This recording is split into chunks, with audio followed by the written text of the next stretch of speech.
Identify the orbital associate with following figure. 3 figure दिए गए हैं और बताना है कि कौन से ऑर्बिटल्स के ये फिगर है। तो फर्स्ट ये है, सेकंड, थर्ड। अब पाई आर स्क्वायर साइन स्क्वायर यानी कि ये रेडियस सरफेस वाला है, इलेक्ट्रॉन डेंसिटी है, लेकिन ये 3D में है। अब इसमें क्या होता है कि ये जो, अब इसमें कौन कौन सा दे रखा है, एक एस पी। तो जनरल जो होगा, अगर मैं किसी बात करूं 1s की,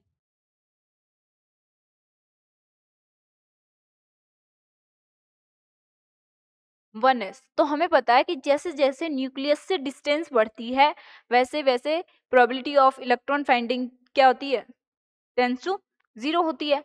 तो इसका मतलब जो उसका नोड होना चाहिए वो कैसा होना चाहिए, सरफेस है, यहां से गए और यहां आए और ये आ गया।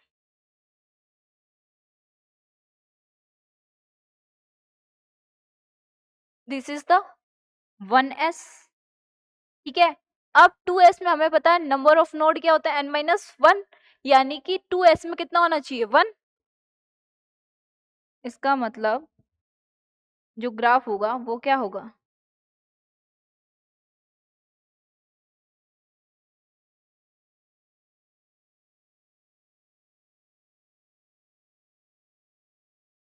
ऐसे होगा, राइट। तो ये किसके लिए है, 2s के लिए। अब p के लिए जो होता है उसका जो पीक होता है वो क्या होता है, थोड़ा शार्प होता है। यानी कि अगर हम बात करें p की, 2p की, तो 2p में नोड होता है क्या, नहीं। तो इसका मतलब जो होगा,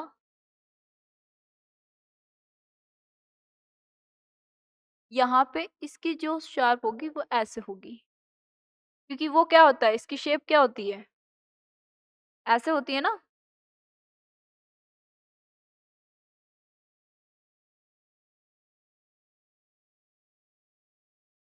राइट। तो इसकी जो फिगर बनेगा वो ऐसे बनेगा। अब ये टेंस टू 0 दिखेगा लेकिन उसमें टच नहीं होगा, किसके, यहाँ पे एक्स एक्सिस पे।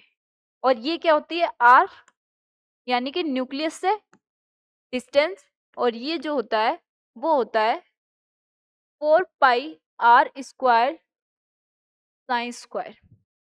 ठीक है, ये भी यही होगा, 4πr² साइन स्क्वायर। और यहाँ पे होगी जो न्यूक्लियस से डिस्टेंस होगी आर। ठीक है। तो इसका मतलब फर्स्ट जो देखो, यहाँ पे नोड क्या है, 0 है, राइट। नोड 0 और इसकी जो टॉप वाला है वो क्या है, शार्प है या फ्लैट है, फ्लैट है ना थोड़ा सा। तो इसका मतलब ये किसका होगा, एस का होगा। यानी कि ये होना चाहिए 1s, क्योंकि इसमें नोड क्या है, 0। इसमें नोड कितना है, 1। तो 1 नोड किस में होता है, 2s में। या तो 2s में हो सकता है, या अगर p का भी माने तो मैक्सिमम 3p होना चाहिए। क्या क्वेश्चन में कहीं भी 3p दिख रहा है, नहीं। तो इसका मतलब ये क्या होना चाहिए, 2s होना चाहिए, राइट। अब ये वाला, इसकी जो मैक्सिमम पॉइंट है वो क्या है, शार्प है। इसका मतलब ये p ऑर्बिटल होना चाहिए। अब p ऑर्बिटल है, यहाँ पे देखो 2s 3p 3p 2p 2s, 2s में एक नोडल सरफेस होता है। तो क्या यहाँ पे कोई भी नोड दिख रहा है तुम्हें, नहीं। तो यहाँ पे नोड क्या है मेरा, 0। तो नोड 0 2s में तो नहीं होता। अब 2p और 3p, तो 3p में नोड कितना होता है, 1, 2p में 0। तो इसका मतलब ये जो रहा होगा वो मेरा क्या रहा होगा, 2p रहा होगा।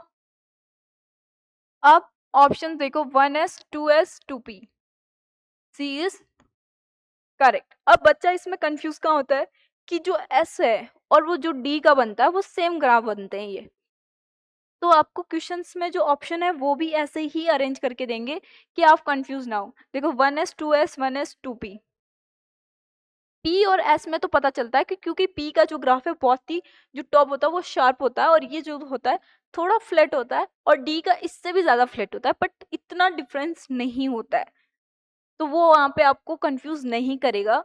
एस या डी में से दोनों में से एक देगा, या अगर वो देगा भी तो वो यहाँ पे जो नोट्स होंगे उस पर डिपेंड करेगा, क्योंकि देखो उसने अगर 3s और 3d भी दिया तो 3s का मतलब उसके पास नोड 2 होने चाहिए, 3d में क्या होगा 0 नोड, यानी कि जो 1s का होगा वो मेरा 3d हो सकता है। तो अगर यहाँ 3d आता तब कंफ्यूजन हो सकता था बच्चे को, जो कि क्वेश्चन में अभी गिवन नहीं है।